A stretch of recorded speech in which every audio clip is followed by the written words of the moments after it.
Malkajgiri parliament పరిధి అంతా కూడా రంగారెడ్డి జిల్లా పరిధి కిందకి వస్తుంది కాబట్టి అనేక రేళ్లుగా అనేక సమస్యల మీద జిల్లా ఇన్ఛార్జి మంత్రి అయినటువంటి శ్రీధర్ బాబు గారికి ఇవ్వడం జరిగింది. దాంట్లో ప్రధానంగా న్యూలీ ఎక్స్పాండెడ్ సిటీ కాబట్టి పేదవాళ్ళంతా కూడా దేశవ్యాప్తంగా వలస వచ్చి అడ్డాగా ఉండేటువంటి నియోజకవర్గం కాబట్టి రోడ్ల సౌకర్యం లేదు, మురుగునీటి వ్యవస్థ చక్కగా లేదు, తాగే నీళ్ళ వ్యవస్థ చక్కగా లేదు. డబుల్ బెడ్రూమ్లు కట్టినప్పటికి కూడా ఎవరికైతే అలకేట్ చేసిందో వాళ్లకు ఇల్లు అప్పచెప్పకుండా మధ్యలో వేరే వాళ్ళు వచ్చి ఆక్రమించుకోవడం అభిమానిస్తామో. Hyderabad is nothing but city of lakes అని చెప్పి గర్వపడతాము. ఆ హైదరాబాద్ లో లేక్స్ అన్ని కూడా మురికి కూపాలుగా మారిపోయినాయి. దోమలకు, ఈగలకు, గుర్రపు డెక్కకు ఇవాళ భూగర్భ జలాలన్నీ కూడా పొల్యూట్ అయిపోయి ఇవాళ పనికి రాకుండా మారిపోయినాయి. ఇవన్నిటి మీద మీరు కొంత దృష్టి పెట్టి కనుక వీటిని బాగు చేయకపోతే ఇలా రూరల్లో ఉన్నటువంటి సమస్యల కంటే కూడా అర్బన్ లో ఉండే సమస్యలు ఎక్కువ ఉన్నాయని చెప్పి వారికి ఇలా చెప్పడం జరిగింది. మున్సిపల్ అధికారులను కూడా వారు మాట్లాడినారు. హైడ్రాలో ఈ హైడ్రా వచ్చిన తర్వాత అనేక మంది బ్రోకర్లు బయలుదేరింది.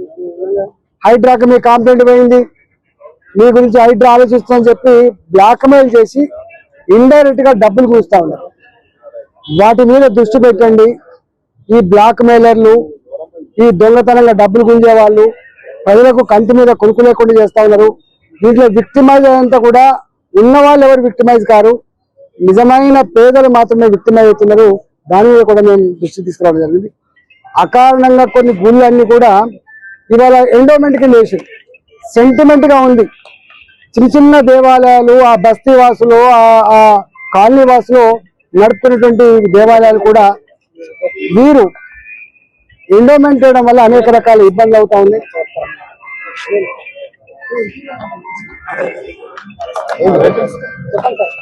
అదేవిధంగా అంటే చెరువుల సమస్య కావచ్చు, డబుల్ బెడ్రూమ్ల సమస్య కావచ్చు, మురుగునీళ్ళ సమస్య కావచ్చు, తాగే నీళ్ళ సమస్య కావచ్చు, రోడ్ల సమస్య కావచ్చు, ఇవాళ దుర్గంధ పూరితమైనటువంటి డంప్ యార్డ్లు కావచ్చు, వీటిపై మాట్లాడినాం. డంప్ యార్డ్ కూడా మీకు మాసప్ ట్యాంక్ ఉంది, దాని కిందనే డంప్ యార్డ్ ఉంటుంది. అంటే సెగ్రిగేషన్ పేరిట, చెత్త సెగ్రిగేషన్ పేరిట 100 కోట్ల రూపాయలు ఖర్చు పెట్టి చెత్తకు డబ్బులు ఇచ్చినప్పటికి కూడా ఇవాళ బయటికి పోకుండా ఇక్కడే దుర్గంధ పూరితంగా అనేక కాలనీల మధ్యలో ఇట్లాంటి చేస్తా ఉన్నారు. అందులో మత్స్యబొలారం కూడా రీసెంట్ కూడా కడతా ఉన్నారు. ఇట్లాంటివి కట్టద్దని ఇవాళ ఒకప్పుడు 30 లక్షల జనాభా, 40 లక్షల జనాభా ఉన్నటువంటి హైదరాబాద్ ఒక బాలాజీ నగర్ డంప్ యార్డ్గా ఉండే 1,20,00,000 జనాభా అయిన తర్వాత కూడా ఇలా నార్త్ కు ఒకటి, సౌత్ కు ఒకటి, ఈస్ట్ కు ఒకటి, వెస్ట్ కు ఒకటి, ఏ ప్రాంతానికి ఆ ప్రాంతానికి డంప్ యార్డ్ పెట్టాల్సింది పోయి ఇప్పటికి కూడా 1,20,00,000 మంది ఉన్నటువంటి బాలాజీ నగర్ లో ఒకటే డంప్ యార్డ్ వాడమనేది అది దుర్మార్గమైంది, అన్యాయమైంది. అక్కడ మొత్తం పురులంతా కూడా ప్రజలకు పారుతాడు. లక్షల మంది ప్రజలకి కంటి మీద కొనుక్కులేదు. ప్రజానికానికి ఇవాళ దవాఖానాల్లో లక్షల రూపాయలు ఖర్చు పెట్టే పరిస్థితి వచ్చింది. కాబట్టి ఇంత టెక్నాలజీ వచ్చింది కాబట్టి తడి చెత్త, పొడి చెత్త, సెగ్రిగేషన్ మీరు ఏం పేరు చెప్తారో కానీ చెత్త అంతా కూడా బయటికి పంపాలి.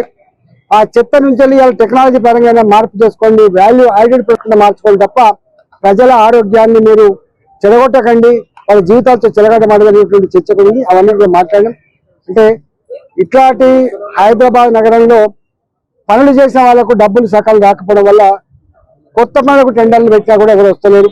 కొంత దానికి 1/3 అది దాదాపు తెలంగాణ జనాభాలో 3వ వంతు జనాభా ఒక హైదరాబాద్ లో ఉన్నది. మనం వేల కోట్ల రూపాయలు గ్రామాల్లో ఖర్చు పెడతా ఉన్నాం, కానీ హైదరాబాద్ లో మనం ఖర్చు పెట్టే డబ్బు చాలా తక్కువ ఉంది. కాబట్టి ఇవాళ హైదరాబాద్ లో అనేక రకాల సమస్యలు ఉన్నాయని చెప్పి వారికి నివేదించడం. ఇట్లాంటి అనేక సమస్యల మీద శ్రీధరబాబు గారు మాట్లాడి ఆల్రెడీ దానికి హైదరాబాద్ సెంట్రల్ విశ్వవిద్యాలయ సమయ ఇష్యూ ఆల్రెడీ మేము ఢిల్లీలో మాట్లాడినాము, ఏం చేసాము చూసిండ్రు. కాబట్టి ఇక ఇప్పుడు దాని మీద ఆల్రెడీ ఆగిపోయింది కాబట్టి ఇంకా దాని మీద మేము మాట్లాడేం లేదు. జనరల్ గా మేము కూడా మంత్రిగా పనిచేసిన వాళ్ళము, సిస్టమ్ ఎట్లా పనిచేస్తుందో మాకు కూడా తెలుసు.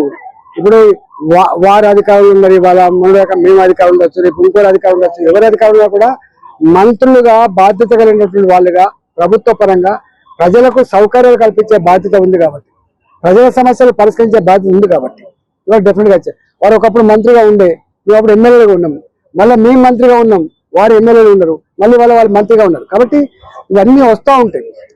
ఒక్కొక్కసారి బాధ్యతలు పెరుగుతూ ఒక్కొక్కసారి మనం ప్రజలు సేవ చేసే అవకాశం ఉంటుంది. కాబట్టి ఎవరు అధికారంలో ఉన్నా కూడా ఏంటంటే ప్రజలకు మాత్రం ఇబ్బందులు కలగకుండా హైదరాబాద్ నగరంలో సౌకర్యాలను మెరుగుపరచాల్సిన బాధ్యత, పరిష్కరించాల్సిన బాధ్యత అని చెప్పడం జరిగింది. వారు కూడా పాజిటివ్ రియాక్ట్ అయింది.